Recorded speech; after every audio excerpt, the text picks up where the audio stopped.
Good evening, everyone. So sorry for the delay. You know me and Comcast don't get along very well. I don't know if they sabotaged my computer tonight or what the case may be, but welcome to the Benjamin Dixon Show. Obviously, once again, I'm not Ben. My name is Anoa and I'm very happy to have you with me this evening for a special edition of The Way with Anoa. Thursday, April 28th, there is a lot happening. I mean, there's a lot happening every day, right? So let's just get right into it. If you're new, thank you very much for joining us. Please, if you like what you see, if you've had a chance to go through some of the videos, hit subscribe, help the Benjamin Dixon Show get to 10,000 subscribers. And if you are so moved and you have not already done so, consider becoming a Patreon of the show. Make sure to follow us on Twitter at the BPD Show and at Progressive Army. To follow me at Miss Nono ESQ. A lot has happened, like I said, in the last 24 hours since last time I spoke to you guys. We talk a lot about moving forward and the issues that matter to us, right? And where do we stand? There's been a lot of conversation this election cycle. Obviously, since you guys have been watching me, I've talked a lot about, Senator Sanders, the election, Secretary Clinton, what it is to be a Democrat. So we talk about what it is to be a Democrat. We talk about standing with the people. And there's a lot of commentary, Nora, about how everyone just needs to fall in line. Democrats need to unite and come together. But we don't all agree on, one, whether or not that's absolutely necessary, and two, whether or not what that actually looks like, right? It's a very interesting piece today. I know, interesting is my term of art. You gotta listen to the intonations of my voice to tell exactly if I think it's good interesting or bad interesting. This is just, it's interesting. The same time where we have Democrats trying to convince us of how progressive they are, of how for the people they are, of how we need to stand with them because they stand with us. We have an initiative, an effort by Senator Obama's, 2008 flashbacks, by President Obama, our current POTUS.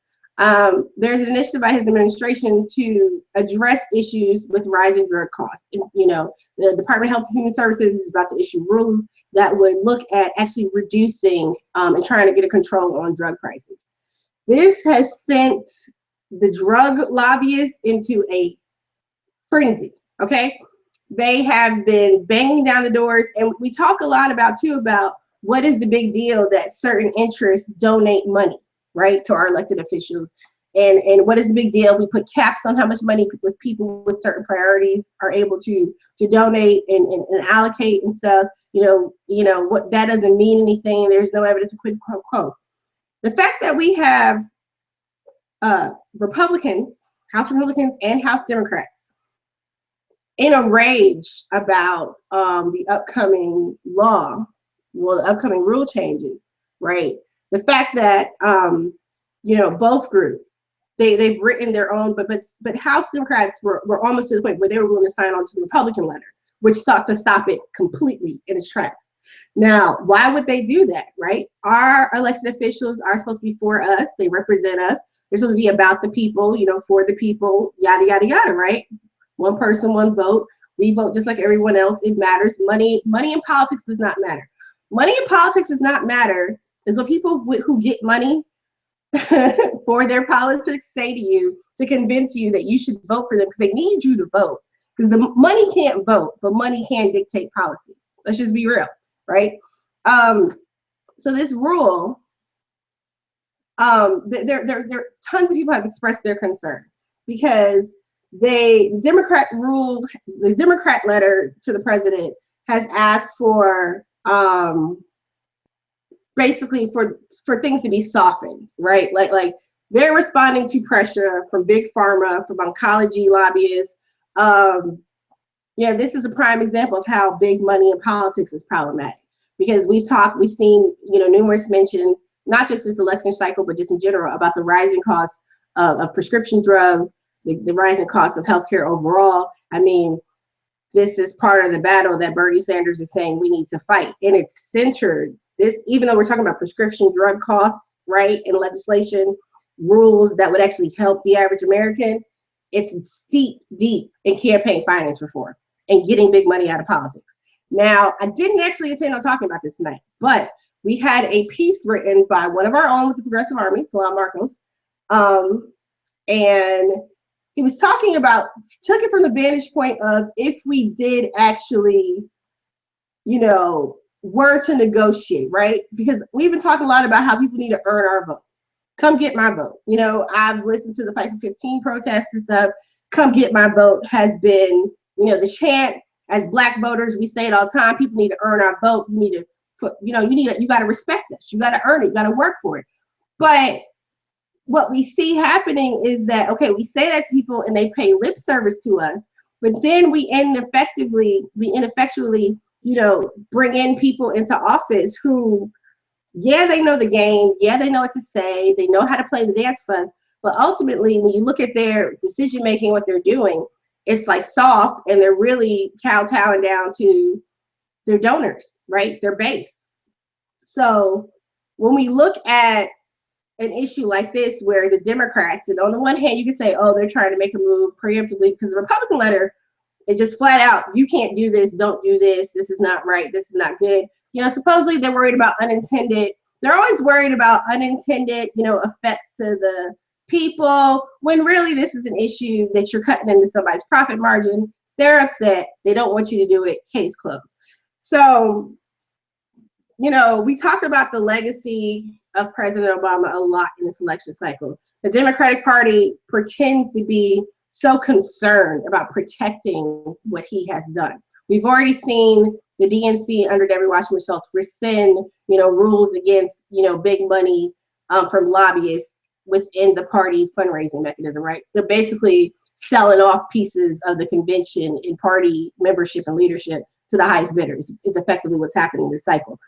So I really think that when we're having these conversations going forward about earning the vote, about why is it that, you know, you people over there are so, you know, insistent on infighting. This is not infighting. We're trying to keep the process honest, right? We are trying to make sure that one person, one vote actually means one person, one vote, and not one person, one vote. But if you make over a certain amount of money, you know, you get to put your finger on the scale, so to speak. But that's not okay. So I am trying, I thought I had pulled up Salam's article from earlier, but I'll definitely get it dropped in for you guys a little bit later. But basically, the premise is just that it's an open letter to Secretary Clinton is the point that he's writing from.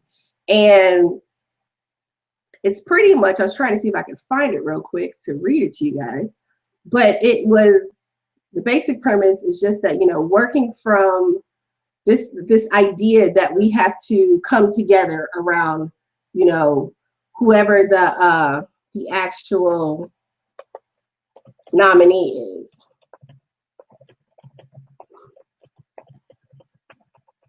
So yeah, it's actually, I don't think he actually published it on the site yet.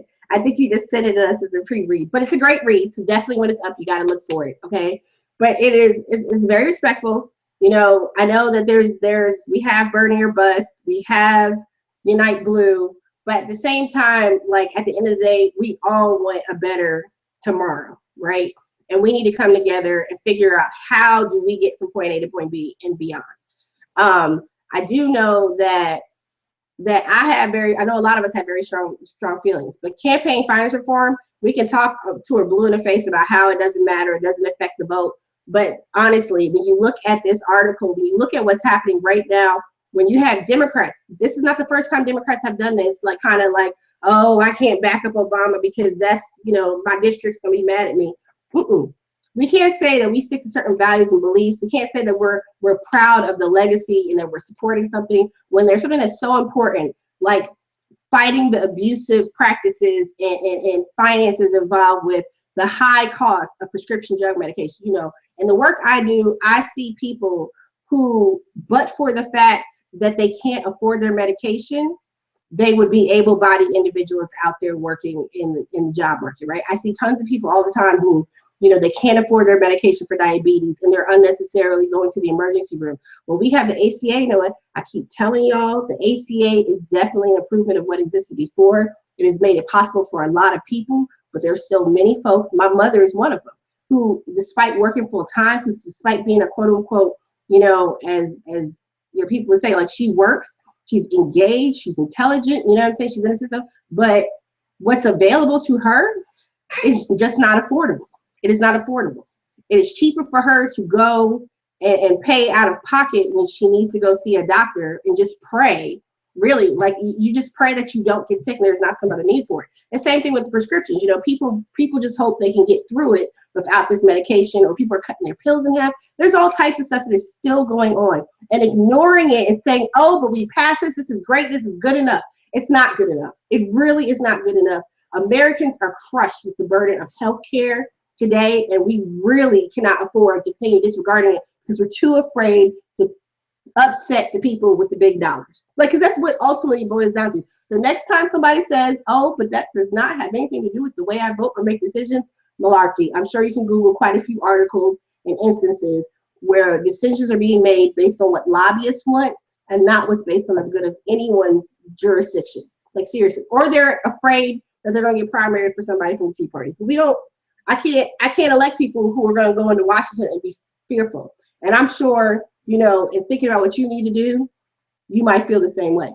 So that was the first article I saw today that I thought was that definitely caught my eye, considering how we're not supposed to be, you know, how we're not supposed to be like upset, or we're not supposed to, or campaign finance reform is just a red herring. Same thing with Wall Street reform. There's a really good piece in Rolling Stone as well by Matt Taibbi, that discussed how Bernie Sanders missed a really big opportunity to really drive home the case for Wall Street reform. Everyone complains, not everyone, but a lot of people complain that Wall Street reform, campaign finance reform, you know, those two issues are like Bernie's just blindsided and he doesn't know what he's talking about, or he's talking about things that aren't important to the average person. That's really not true. It's a Rolling Stone article. I think it was published either today or yesterday. And it just was laying out how some of the first victims, like we talked about the 2008 crash, right? When we talk about the 2008 crash, some of the first victims were actually people of color and elderly, right?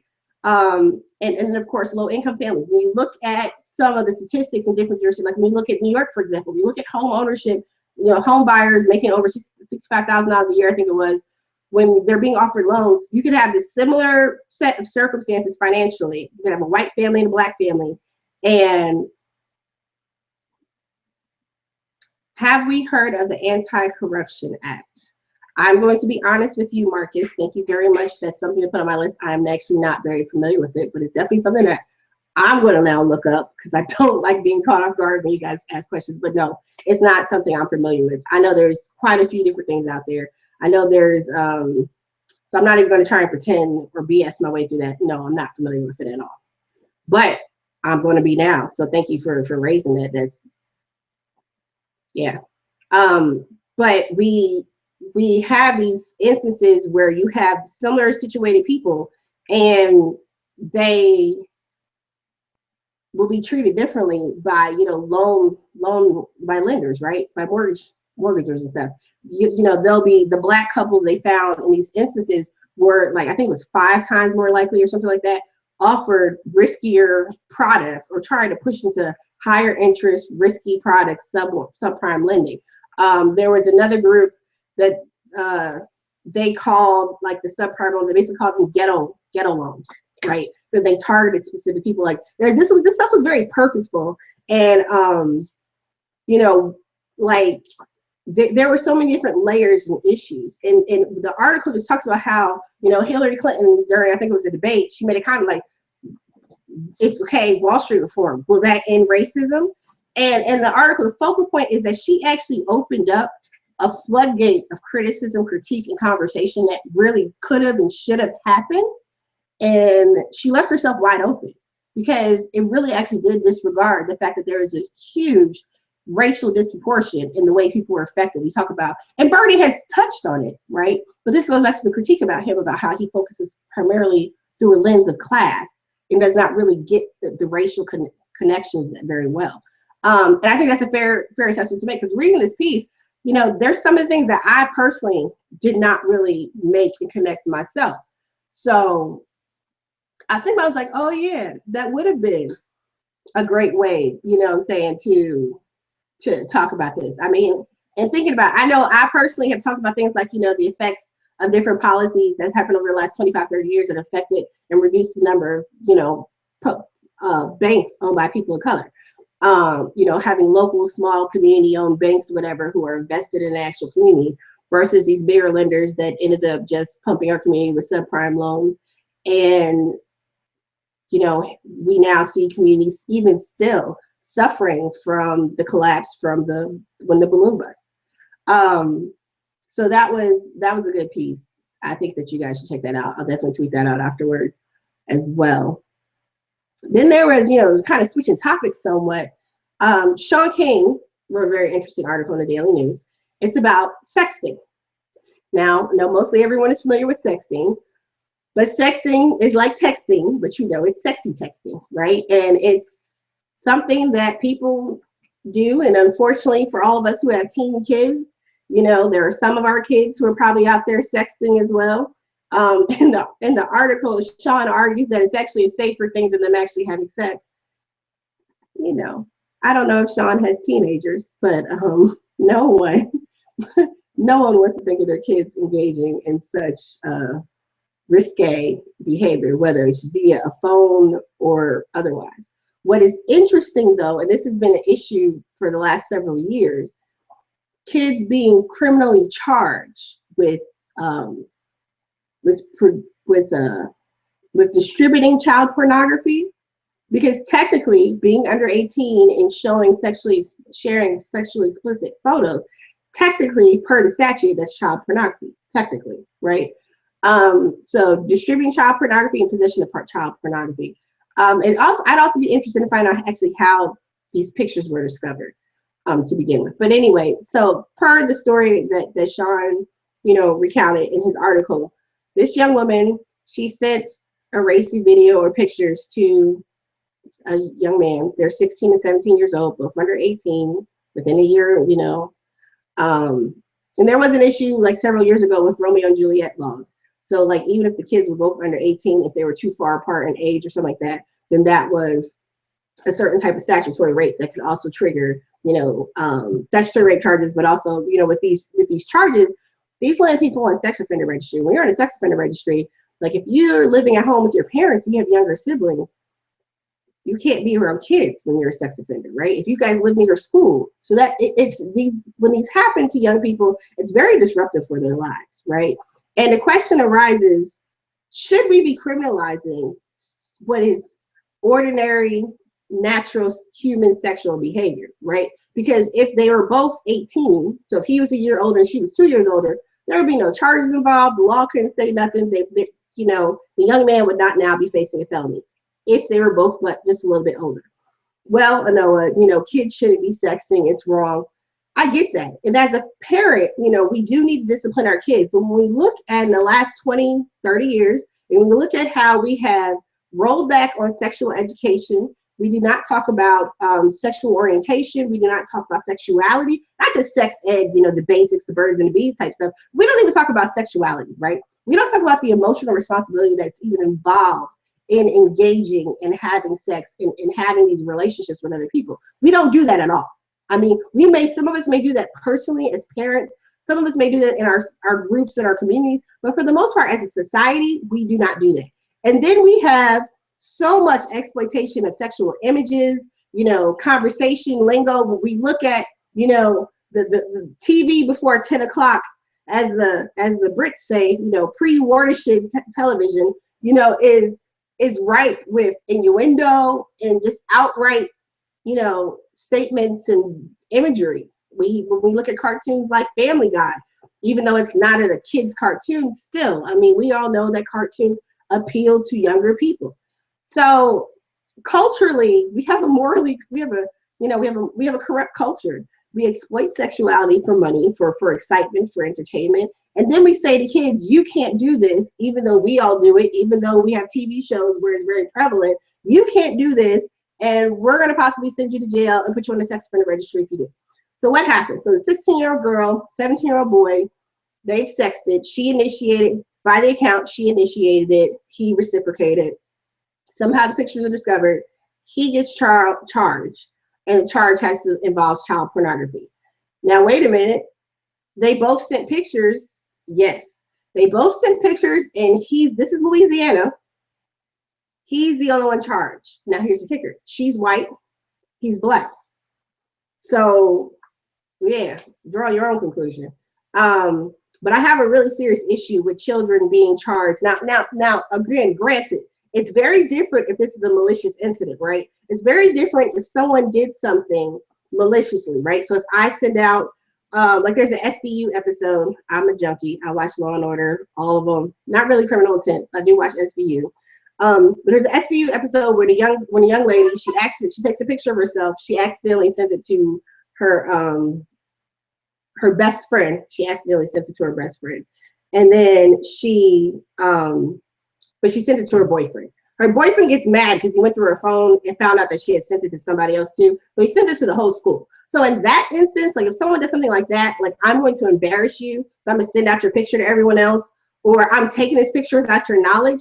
Okay, I understand some type of punishment happening there. But then again, that seems like a situation where we need to have some type of community, something that's not like so punitive that we are potentially threatening their future. We're talking about teenagers. Teenagers, by all the studies out there, aren't even mentally mature, until they're like, you're not mentally mature until you're like in your 20s anyway, right? So it's really difficult for me to understand and grapple with how we criminally charge and punish children.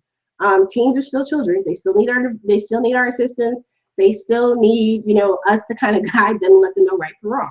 So my daughter, she's been around the block in terms of lawyers and law school, stuff like that. So I think there was some talk about like law school, like sexting one time in school. She was like, look, let me tell y'all, my mom's a lawyer. And she said, nobody sex.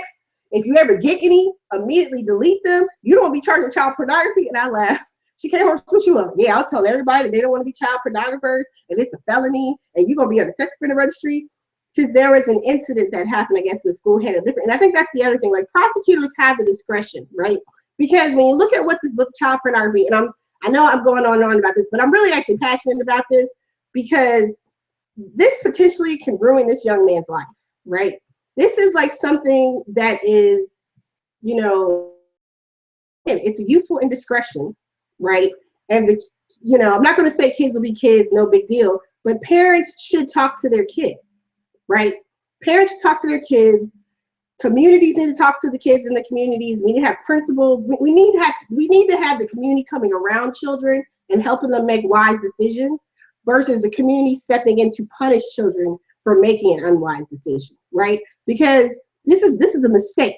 This is a mistake that could have been resolved with some stern talking to, maybe some community service, maybe having someone come in and talk about, sexual violence and things like that or whatever, and how serious and deep this really all is. Because I think that's what's missing from the conversation. We punish kids for exploring themselves sexually, but we don't ever really talk to them about the do's and don'ts or how you're supposed to go about things. So prosecutors coming down on children for child pornography, when it's like child pornography, like the law on child pornography was created to protect children, right?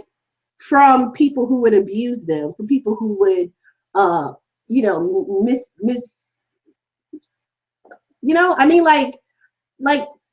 the framers of the law, like it was not written to punish teenagers for exploring with each other. Like it really wasn't. I can only imagine, some of us, if the things we were told, I can only imagine how many of us would really have been, we didn't have sexting back in the day, we didn't have cell phones and stuff, but like how many of us, some of the stuff that you did as a teenager, as your parents don't know about, you locking people up, you're just, it's just ridiculous. I mean, there are incidences where it's taken people's, scholarships off the table. And again, I'm not talking about things that are acts of aggression. I'm not talking about things that are like acts of rape. I mean, that's a completely different category and it absolutely has to be taken seriously and addressed. But that's another conversation, right? We do not talk to our children about issues of sexual assault. We just don't do it. We need to, again, to bring, I learned so much from my daughter, right? She learns a lot from me, I'm sure, but she's 14. I learned a lot from her. Not that I'm ignorant of things like this, but I wasn't even aware that this month was Sexual Assault Awareness Month, right? We're at the end of it. And I couldn't actually really find a way to really talk about any stuff going on. Like how we began to talk about sexual assault awareness was around Kesha, the artist Kesha. She has a case It's actually pending in California. There was a New York case where she was countersued in New York by her manager. It's a long, basically, you know, she's has described a long-term assault, sexual assault, physical, emotional abuse, mental abuse by her manager. She has a very restrictive contract. I mean, basically preyed on her from the time she was a older teen, you know, wanting to be successful and be a star. So my daughter was talking to me about the New York ruling. And basically, you know, they tried to get around, like, you know, some issues with human rights law because there's a statute of limitation issue in the case. To say that, you know, she was targeted because of her gender. So the judge wrote something like sexual assault, basically is not a gender-based crime. It can happen to anyone. Okay, technically that's true. Technically, anyone can be sexually assaulted. Men are sexually assaulted. It's extremely underreported. But the fact that women are abused, are attacked, are, you know, mistreated at such enormous rates, right? To just sit there and say that it has nothing to do with gender at all, I think is kind of disingenuous. So we had a long conversation or whatever, but it got me thinking about all of this stuff, right? How many people actually have conversations about things like sexual assault with their kids? Like, so not that if you go and talk to all the kids in the world, it's going to make a difference. It's going to, you know, stop all the sexual assault, kumbaya, we're saved. No, but if we let kids know, one, that they can talk to us, that they do have a space, and this doesn't go for kids, this goes for adults too, right? Grown women, we need to know that there are spaces where we're able to speak and we will be listened to, because that is a huge problem. You know, sexual assault cases, rape cases, you know, domestic abuse cases, they're severely underreported across all groups, and even more so when you start talking about women of color, particularly Black women, which is going to be the next thing I'm going to talk about. But we can't continue to exist in a society where we do not talk about these things. We cannot continue to exist where we do not give our kids the tools to be complete and engaging, not just on I'm getting mine, I'm making this money level, but that I'm able emotionally and mentally to actually engage with you, that I'm actually able to express myself and what my needs are. You know, we look at, you know, high rates of sexual assault, of rape, of domestic violence, of other forms of abuse against, like I said, particularly Black women, that are underreported. Why? Because there is not a sense that anybody's going to do anything. You know, we're disproportionately more likely to be re-victimized or not even taken seriously to begin with, right? We have a severe issue with law enforcement actively engaging on these issues, right? We have real issues of sexual assault, abuse, rape, domestic violence in this country, physical violence in other forms, whether we're talking about, you know, Black women, other women of color, trans women. I mean, seriously, there's a huge issue, and yet we have prosecutors who are prosecuting children for sexting.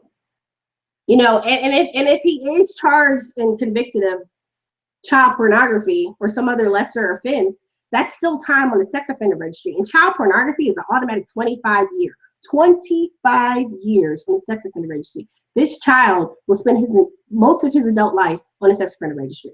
What kind of job will he get? Right? Who's going to let him go to their school? It's so problematic. Now, there could be more to the story. This is based on the facts that I've read. But I've read several of these cases since about like 2010, 2011. There have been several of these cases. You know, they rounded up, and it also raises the issue of with searches and seizures, and this will be a whole other topic for another day, in terms of schools, and how schools are not just, we hear the term prison to pipeline when we talk about schools, but how schools also act as the intermediary at times for law enforcement and protecting the rights, constitutional rights of the youth involved. Because one case I had read previously, a few years back, there were, I think it was either a locker or it was backpack search or something of that effect. The principal decides to randomly go through the kids' phones and discovers, you know, sexting type activity, text messages, things like that on several phones, and hands it over to the police. You know, that type of seizure should be impermissible, because then based on that search by the school for one purpose, and the principal then going through the kids' stuff and then gets turned over to the police, like, people think they're helping. Or I don't know what the thought process is, but to me, criminalizing kids, when we have real criminals out there to be dealing with, when we have a real problem with protecting victims' rights, I mean, to me, that is where we need to be putting more of our effort and attention. So speaking of effort and attention on victims' rights, um, Ben, a bunch of us would be in jail for things that we did as kids. Seriously, right? Like, I'm not saying that, like, for example, statutory rape, I'm not even gonna get into R. Kelly, but seriously, like when you're talking about adults, and it's also very different with sexting. If we're talking about an adult, right? Somebody well over the age 18, we're talking about like a 20-something-year-old messing with a 16-year-old, that all bets are off. It's a completely different issue. I'm not for adults picking on kids. There's a completely different. We're talking about contemporaries, right? Kids in school together, peers. I don't see logic. There was a case out of one more case. There was a case out of Florida. I did a bunch of research. Once upon a time, I was supposed to write a journal, a law journal article with my godmother. She's a law professor. Once upon a time, we were going to write them, and then I was transitioning jobs and completely flaked. But I think I'm gonna pull out all my over because this is really important. But there was a case in Florida, and like I said, there was Romeo and Juliet laws, and these kids had sex, and they videotaped themselves off of the webcam on her computer. This a few years ago, and then they emailed it. Right, from they together, right? They videotaped it at one house. They sat there and emailed it to the other one. The parents, right, were upset and turned it over to the police. I don't understand why parents can't discipline their daggone kids themselves without having to go to the police. Like, this is not an issue where you need the police to come in and handle your kids. This is an issue where you ground somebody, you take away the computer. Like, these are things that can be resolved very simply, and we going off the rails. Like, it doesn't even make any sense, people. So anyway, ultimately, the kids, because the Romeo and Juliet laws, right, had just been like struck down. Again, an age, and like you're a little outside of that age, like you're between a certain age, and it's not necessarily considered statutory rape. But in some cases, even if you were both the same age and you were underage, it could be considered statutory rape. So there's still so many of these laws on the book too. It's really problematic. But in this case, the court ruled, this is Florida case. In this case, the court ruled that the fact that they had sex, the statutory rape thing, that was not an issue. You know, they had already addressed Romeo and Juliet laws in Florida. Was the fact that they videotaped themselves. So even though they weren't in trouble legally for having sex, the fact that they decided to record it to keep it for memories or whatever, that was the problem. And one of the reasons why the court ruled they were punishing them was the fact that somebody else could get access to it. So you're gonna punish me because somebody else might accidentally see something on my computer. Why does that even make sense from a legal standpoint? Like, that doesn't even make any sense.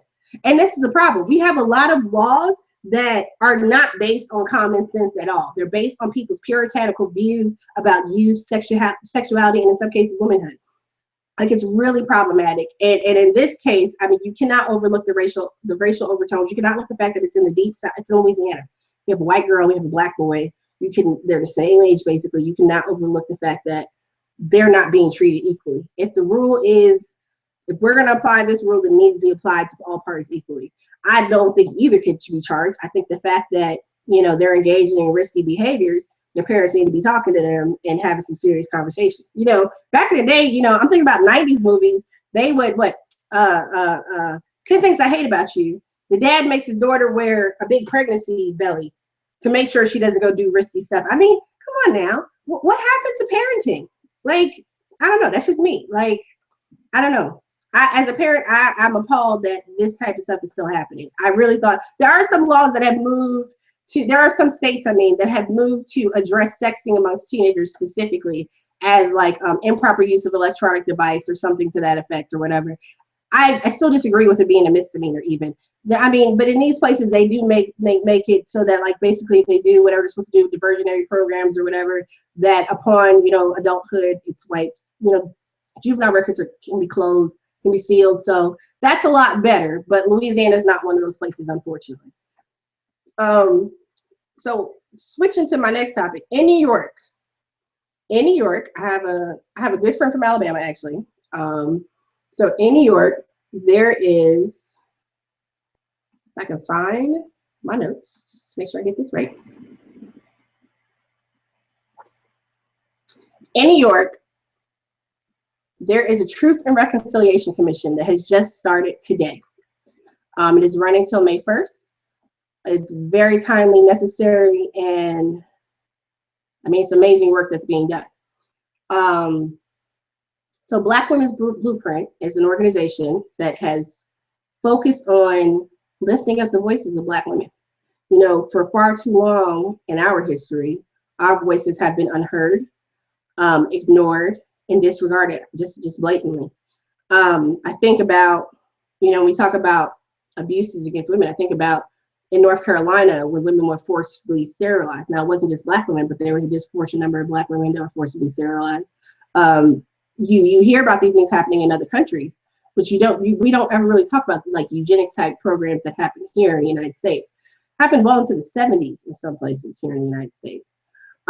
So Black Women's Blueprint, like I said, I have a friend who works for them, and she's just like, I mean, just her passion for the work that they've been doing.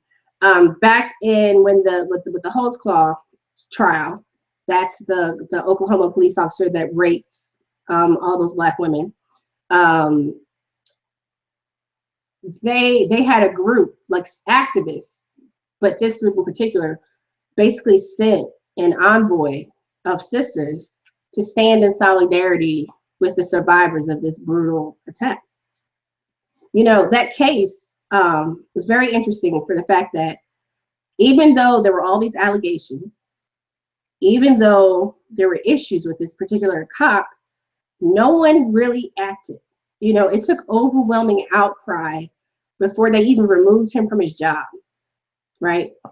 Like, so the fact that this work is being done, I mean, and that's not the only case. That's not even like an extreme case, right? There's so many instances out there of poor women, of women of color, of Black women being abused, misused, mistreated by law enforcement officers, by others in their lives, whether they're actually in their families and places of employment. I mean, that goes back to slavery in our history. And there's a serious issue in terms of not just that, well, why don't people report? Why don't people say something? You know, it gets really difficult when you're looked at an object to be sexualized as if you do not have the right to say no. Almost not quite the same, but you know, we see this with sex workers, right? Sex workers, you know, we talk about Sexual Assault Awareness Month. This absolutely applies to sex workers too. Just because my business is sex doesn't mean I can't tell you no. I mean, seriously, you don't like people. There are people who believe that if someone's a sex worker, for example, that I have the right to do whatever to you because you have sex for money. I mean, if I'm a caterer, you can't come make me cater for you just because I make food for money. Like, I mean, the fact that people disregard women and their agency and their voice, we need groups like this to have these conversations. So Truth and Reconciliation Commission, like for those who are maybe not familiar with the concept, pretty much, I mean, the most famous one we can think of is post-apartheid South Africa, when basically to kind of address the issues that happened and move forward. You know, this is not just about like, okay, let's all tell our stories and forgive people, but their strength and power and putting voice to what we've for long kept inside. And the vision and mission of Black Women's Blueprint is Black Women's Blueprint envisions a world where women and girls of African descent are fully empowered and where gender, race, and other disparities are erased. I mean, sisters are doing it for themselves because we cannot wait for anybody else to wake up and decide, hey, we're going to be nice to you and let everything, you know, be on the right page and stuff. So they are in New York right now. They are based in Brooklyn, but you know, they have membership all over.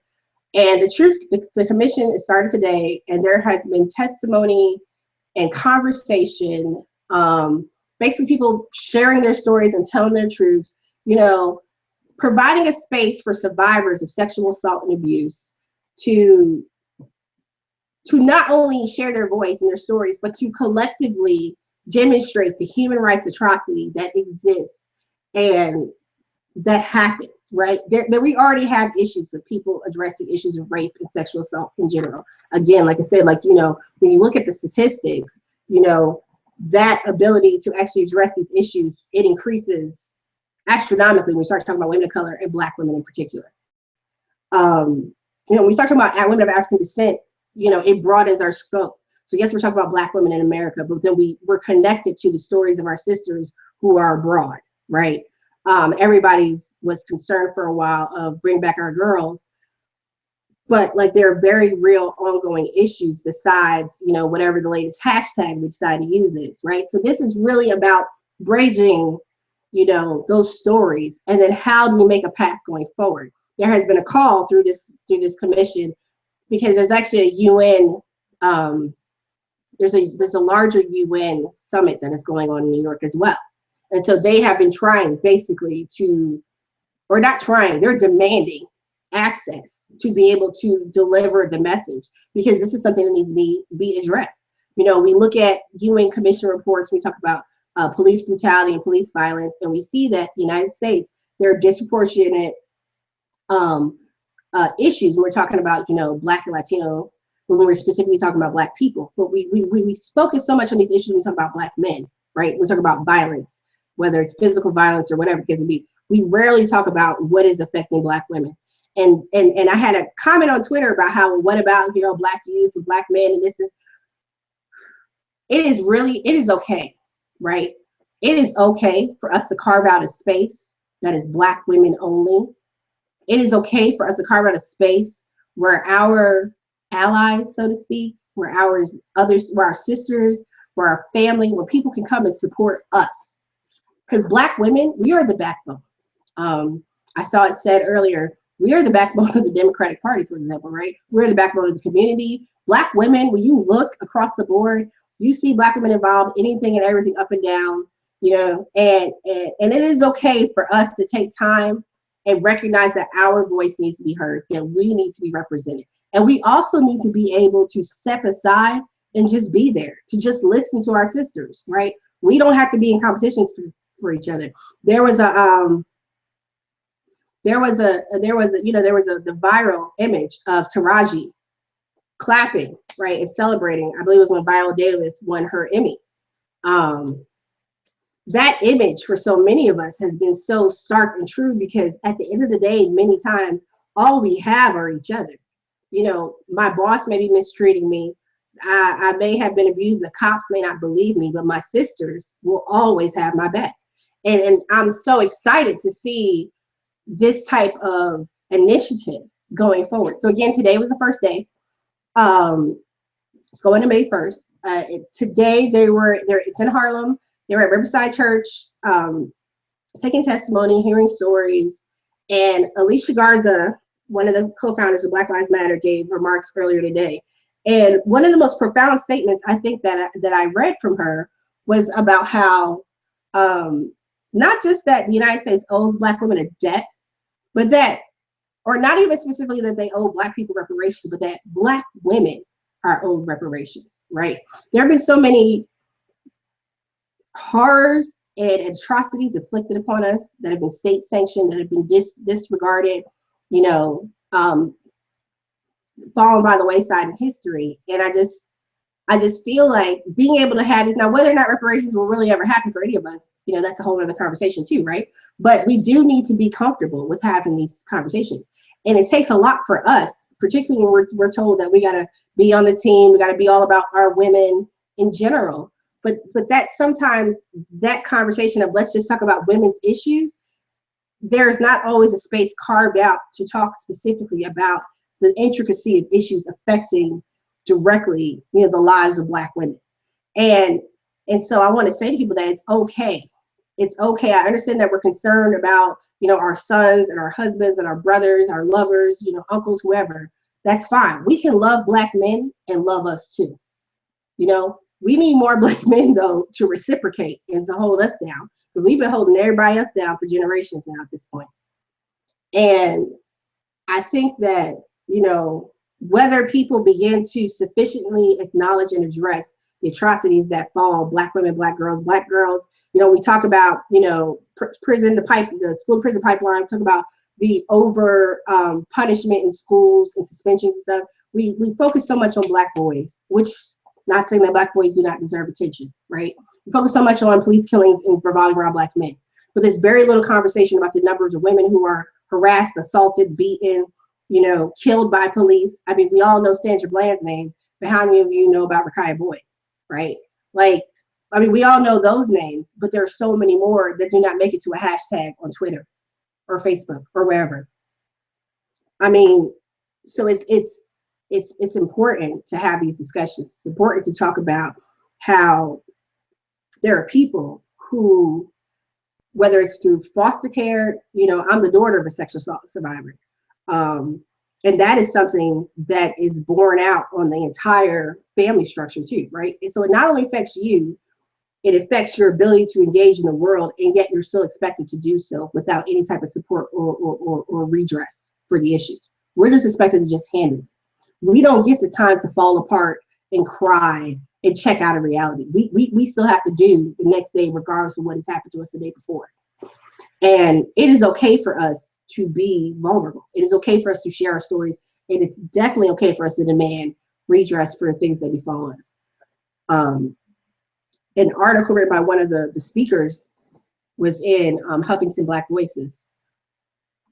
And this is also like with the UN. The UN, you know, the UN will do like their different, the year of whatever, or the decade of. This is the International Decade of People of African Descent, right? So what better time to address these issues, to really meet and engage people than now, right? So the author, who's a woman of color, but she's not a Black woman, she talks about how, you know, there's a compelling and timely, you know, mission from Black Women's Blueprint to examine the history, context, causes, chronology, and consequence of rape and sexual assault on women of African descent. You know, the organization seeks recognition of how Black women's rights are central to racial justice concerns of all people of African descent, a renewed focus on increasing resources to prevent sexual violence in the first place, and the creation of transformative processes to eradicate gender-based violence. I'll definitely tweet this out, but I'll retweet it out too, to give you the link. But it's like, we need strategic calls of action. We need to actively, you know, implement not just policy changes, education, you know, we need to be engaged in this work. And as we look going forward, you know, we have all these very strict, you know, lines in the sand about who we'll work with or what issues, because these are the issues that matter. We need to learn to be more fluid, because there's a lot of things going on in our individual lives. We have a lot of different levels to us. And yes, things like campaign finance support are absolutely important to me. But I'm not going to not work with some people on issues such as this, simply because we may have different politics. I mean, because there are things, we have to really look at the bigger picture. We have to look at what is the subject, what is the issue, and where are we going? Like, how are we going to get there? You may have allies in places that you never realized they even existed. And that's why I think that looking at this group, because again, when we're talking about Black women as a voting bloc, for example, right? If I had the mentality that a lot, unfortunately, Bernie Sanders seem to have, you know, that I'm not going to deal with them, I can't work with you because you supported Hillary Clinton. There are a lot of Black women who supported Hillary Clinton because she knows the language and because she has done some of this work that does actually, you know, benefit our own struggle to some extent. Not saying that, you know, that she gets a pass somehow, but I did see some tweets. There was an event that I can't remember sister's name off the top of my head. I apologize, for the executive director of Black Women's Blueprint. I saw some tweets, or maybe it was a Facebook post, where she was saying that, you know, there was the event that Secretary Clinton had in New York with Mayor de Blasio's wife, Charlene, and she got a chance to just talk to her very briefly or whatever, and that she was talking the right talk. She had the right answers to questions, and she seemed actually engaged and interested in the issues that were facing Black women, right? And when you're talking about how you want our vote, you want to earn our vote. I know people got a lot of criticism about Hillary Clinton, but when it comes to women, like Black women, there are some issues that she is speaking on more with specifics that she's connecting with. Now, we can argue to a blue in the face that Bernie is better, but at the same time, if you're not connecting with people, if I can't connect with you, we're going to have a problem. And I think that for some people, there are organizations and issues that are going on. And if you're talking all this yah-yah up here and you can't see what we're trying to communicate, we're not going to be able to work together. And so going forward, we have to be able to figure out, how do we connect with people, right? What matters? This is what I say to everybody all the time. If you want to talk about politics with somebody, what matters to that person more so than just what your personal viewpoint is or what you think is important? What do they think is important? Because we all bring to this work a different set of standards and issues, you know, ideas and thoughts. So definitely check out Black Women's Blueprint on Twitter and Facebook. They're tweeting, they're live tweeting. They'll be live streaming the event the rest of the week.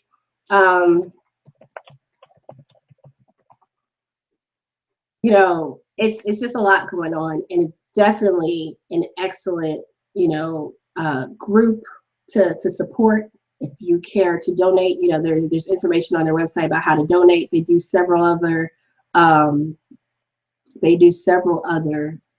events besides this troop. This is the first of its kind, though, and it's hopefully I'll get to watch them. You know, I know we all work and stuff, but hopefully I'll be able to catch some tomorrow. Just shout out to Kim DeLitt and the rest of the women working very hard with Black Women's Blueprint. And we're wrapping up for the night. I appreciate everyone who decided to check in. You know, you could be doing a lot of other things coming in. I don't even know how many of you are out there, but I appreciate it, because back on the old computer tonight, so I can't have open multiple windows. But the very last thing I want to talk about is President Obama's trip to Flint. It was announced that President Obama will be traveling to Flint next Wednesday.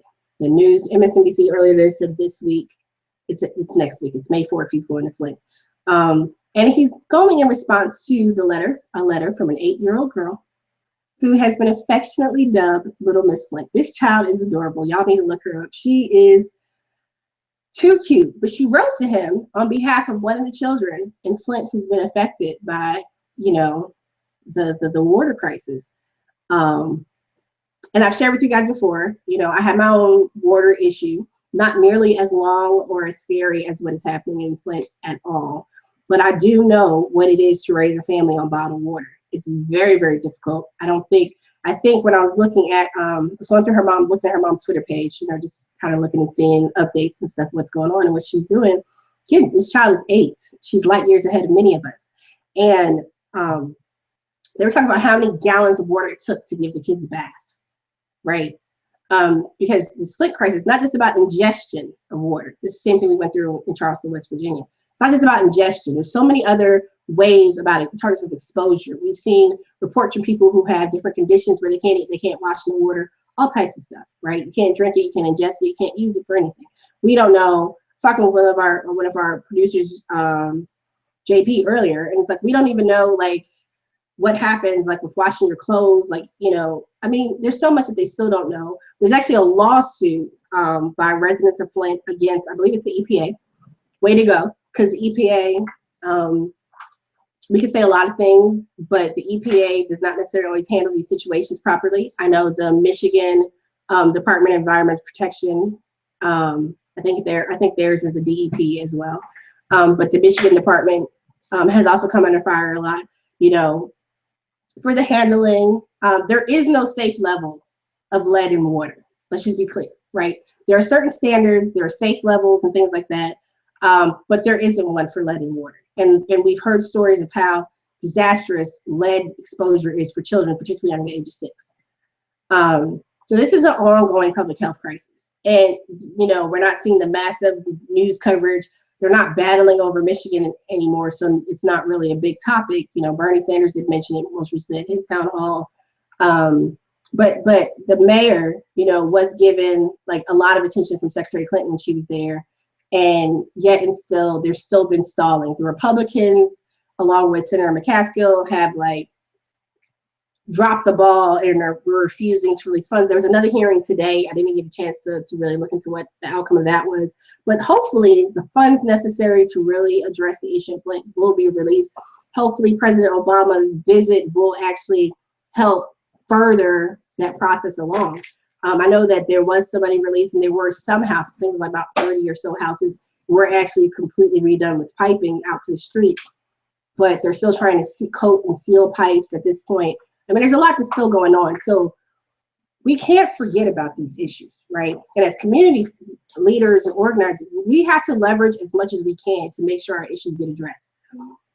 So there were several different groups. I tweeted out something earlier about, so it takes, you know, one of the babies basically to guilt him into going. President Obama, people have written to him, people have asked him, people have protested outside the White House. Justice League New York wrote a letter about a month or so ago. that's Harry Belafonte's organization. There are tons of groups that have reached out and urged the president to go to Flint. You know, he was in Detroit when he announced his support for Flint. He's in Detroit in January. Flint and Detroit are a hop, skip, and a jump. And if you're on Air Force One, it's like super quick, right? He was in Detroit at an auto show and did not go to Flint. So, I mean, it's a huge public health crisis happening. And let's be clear, the situation in Flint, it's egregious. And we talk about, you know, the different bad actors from the governor on down. But we have an issue with our infrastructure, with poison water across the country.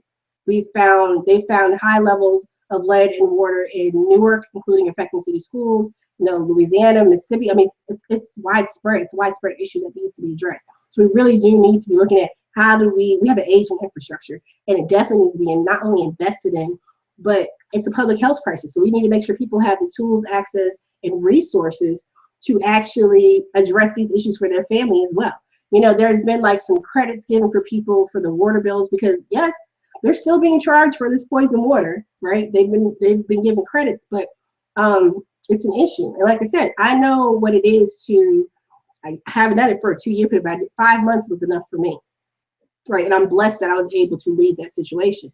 You know, I used the camp shower. You know, you put a little water, you boil the water on the stove, you put some water in the camp shower, one of those little things with the little hose that you use when you go camping. You put that up in the shower, they soap up, and then they rinse off. And, you know, I could do that, like one bottle would wash both kids.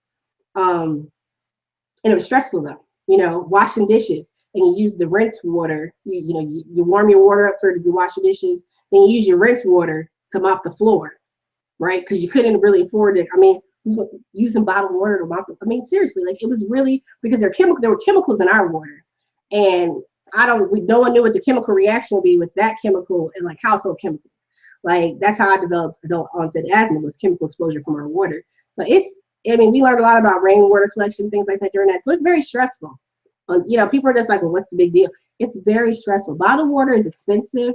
When you think about all the things you do, you think about how much water we use in a day. It's very stressful. It's very detrimental. So, you know, things fall out of the national media very quickly, but we can't forget about what is happening in the communities around us. We can't forget about the people in our lives who are going through these things, whether they're directly in our lives or we've seen them.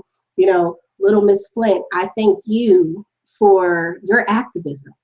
8 years old, and she's right to the president, well, I know you're busy, but we really need you to come here and see what's happening in Flint. I mean, how many of us take the time to write anybody in an elected position to express our concerns about our community? But at 8 years old, she felt it was very important to make sure that the president came to Flint. Now, again, I criticized them a little bit this morning because I'm like, oh, so, you know, little kids got to kind of guilt you, put you on Front Street. But I'm proud of her. You know, as a mom, I'm very proud to see kids speaking out, see activism. And it is good that he is going. You know what I'm saying? He is going. And hopefully he'll be able to use his role as president. He'll be able to use his office, the bully pulpit, to make sure that Congress does right by the people of Flint. And we can all help by making sure our senators, because it doesn't matter what party a senator belongs to, it doesn't matter what party you belong to, they technically represent everyone in their jurisdiction. And this is a public health issue, and right now at this point it's a human rights violation, quite honestly, and it should not be allowed to continue to go on. You know, we spend money, we can donate money to charities bringing clean water to other parts of the world. We definitely can make sure we have clean water right here in America. I mean, our activism can't just be about election time. It can't just be about making sure we fit certain talking points. Our activism has to be about bettering the lives of others and all of those around us. So I appreciate you guys for hanging in there with me this evening. I appreciate the live pros for hanging in there just a little bit longer, since I did have some technical issues earlier on. But again, thank you all so much for hanging in there with me. I'm definitely going to tweet out all the links I talked about tonight. Did not get to send them out ahead of time so that it could be dropped in the chat or whatever. But we really do need, as we think about the way forward, as we think about, you know, what do we need to do in our own community, we also need to be cognizant of what's going on in other places around us. How can I lend support to this other issue? How do we keep stories alive and in the minds and hearts of the people, right? What can we do? Like, okay, I'm not very close to Flint. Like, they just sent up some water from Atlanta. It's great that people are sending up bottled water because I know that definitely helps with the burden. I remember when FEMA was giving us water when we were in West Virginia, and but we need to address the issues that lead to these crises. You know, bottled water. There were, and we were lucky. There was another community printer that was completely devastated from mismanagement of their water system. It was coming out the faucet black. If they had actually been on bottled water for, I think, more like 2 years, similar to the Flint situation. And it's not, that should never be a long-term solution for anyone. And at this point, we're looking at, has been a long-term, it's way past time for real action to happen. You know, the mayor seems like she's doing what she can, but the rest of us, because we have our representatives, our senators making choices for people up in Flint, we need to put, you know, we need to write them. We need to put our finger on the scale, so to speak. Seriously. I mean, we have to hold them accountable collectively. So I'm ready to sign off. I appreciate you all so much for engaging and listening and being here with me. It's a lot going on, and it will continue to be a lot going on because we are active, we are aware, and we are engaging. And I had a quote I wanted to share with you, but I think I closed it out. But we need to make sure that we are the voice. We need to make sure that we are looking forward, that we are active and engaged, and always. So I do have a quote to end with you. So my daughter, because she's my ace, she said, "What is a weed? A plant whose virtues have yet to be discovered." Ralph Waldo Emerson. We need to discover, we need to discover what's in our midst, and we need to keep pushing and making sure that we are lending our voice where possible. So I know we covered a lot of stuff tonight. I greatly appreciate everyone again for hanging in there and enjoying and interacting. I know we've had questions in the chat room on the Facebook page about, how to get involved in different organizations. I challenge everyone to find something that you're interested in. Find an organization that represents something that you think that, find a topic, figure out what you want to do. And then, start looking and see kind of what your fit. Do they have meetings? Can you go check them out? What does their website look like? It takes some time, but there's something out there for all of us. And if you can't find something, create something. But we definitely need to support each other. We can support other causes, and do what you can. Consider writing your Congress people about what's going on in Flint. So thank you very much. Have a good night.